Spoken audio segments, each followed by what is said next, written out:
Alright everyone, we've come a long way since the dark days of Destiny 2 Vanilla over 3 years ago. In today's video I want to take a look at and discuss the one aspect we use a lot here on the channel, and it all affects builds, how accessible top tier builds are, and why the core of gear leveling needs to change. So if you want to join in the discussion, you're in the right place. Subscribe if you're new, hit like too, and let's get into it.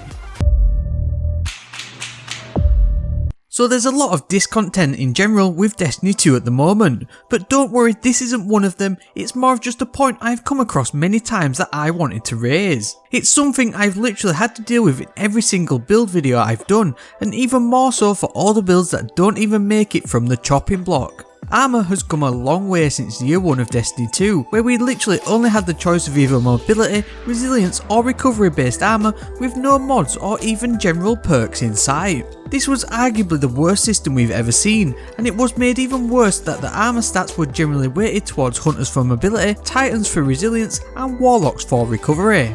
Fortunately, year 2 and Forsaken changed this, and we started to see some advancements with armour. Yet there wasn't any leveling involved, and it was just down to straight RNG as to what perks you could get. However, with the right amount of grinding and luck, you could get what you needed, whether that was an unflinching hand cannon armour roll or the perfect shotgun scavenger piece. By the end of year 2, having a good few armour sets with the right rolls for your favourite weapons would have filled your inventory nicely. And now it's all over. Because with year 3, all of the armour you grinded for was effectively rendered useless, and you were forced to sunset in favour of the new Armour 2.0, which is still the system that we have today. Fortunately, we were given more stats to affect cooldown times for your abilities, which is great, but we were also now limited with an energy affinity and levelling system for each piece of armour. Stat rolls started off disrespectively low, with the Solstice armour rewarded as the first Armour 2.0 set from the year 2's Age of Triumph, handing out a measly 48 stat roll. Luckily, as the year and seasons progressed, getting high stat armour became easier and more frequent, and despite the drawbacks of the new mod slot system allowing only certain mods to affect certain weapons or ability cooldowns depending on the energy affinity, it overall was a vast improvement on what we had seen before.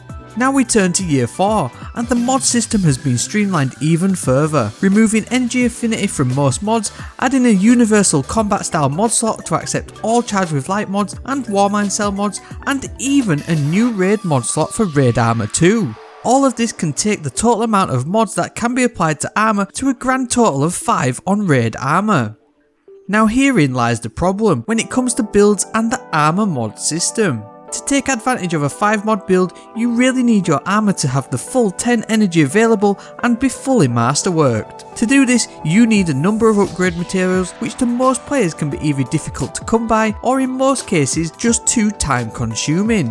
The thing is though, a full set of masterworked gear with the maximum amount of mods you can apply totally changes the whole feel of the game, and in my opinion improves the gameplay experience you will have in literally any activity.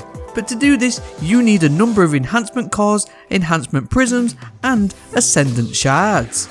The whole economy around upgrade materials for armour is convoluted to say the least, as you can buy your way to prisms and cores with the spider, or even Banshee in the tower where you can even pay to obtain Ascendant Shards if the price is right. But the only definitive way to obtain these with any regularity is to do the Master Nightfall ordeals, which require you to be at 1280 power or a plus 20 above the pinnacle seasonal cap in any given season. As a casual player, buying your way to even 1 shard is probably out of the picture, possibly just as much as getting near enough to the power level required to tackle a master level activity before the season is out. Bungie are adding 2 further avenues to get shards starting in Season 13 with the reimagining of the Crucible and Gambit vendors, with the first Valor and Infamy resets of the season granting 1 Ascendant Shard, as well as further rank ups offering multiple cores and prisms, which does go some way to close the armour masterwork leveling gap. However, starting at 0 materials, it will probably take you 2 full render resets to get enough materials to masterwork a single armour piece, leaving you a good few armour pieces short of a full set of masterworked armour. But the final crux is that deleting masterworked gear doesn't even refund your Ascendant Shard, leaving you back at square one once your favourite armour piece is sunset or you get a better stat roll elsewhere that you might want to use.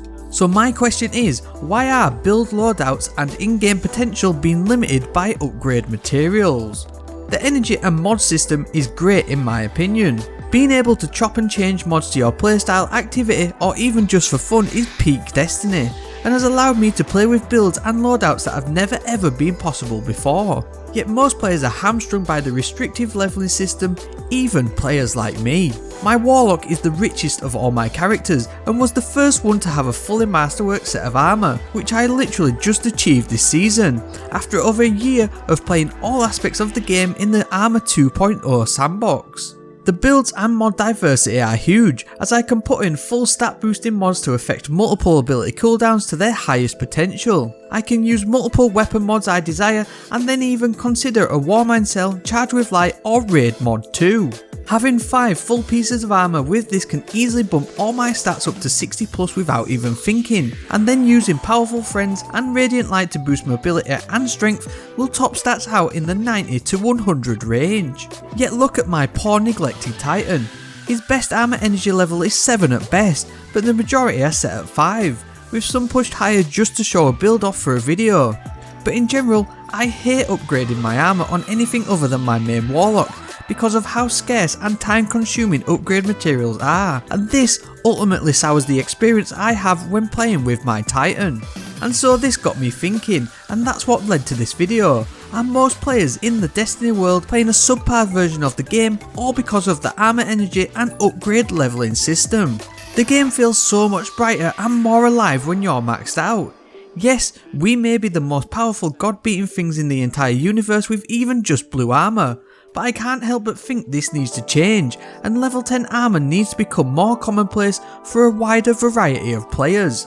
Maxed out gear could have a chance to drop from activities like the free dungeons, or even a super rare chance from playlist activities, which isn't even a problem or is going to break the game if the refund economy for deleting Masterwork gear stays exactly the same as it is now. Now I know that the barriers to purchase upgrade materials are meant to limit the hardcore, but the fact is the hardcore players bypass this without even thinking, so why not reduce the costs involved so more players can grind from a single enhancement core to Ascendant Shards in no time at all. Upgrading armour would then seem less tedious, more rewarding, and the sunsetting of said armour wouldn't matter so much because you're getting the maximum usage out of it straight out of the box.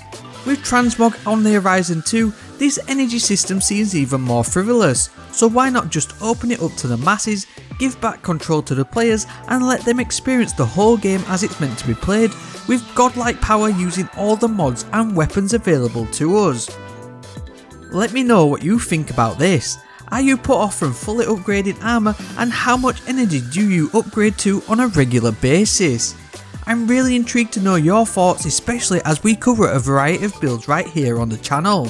I know that this was a slightly different and longer video than the majority of my content, but I hope you enjoyed the trip down memory lane and that it may have sparked some thoughts.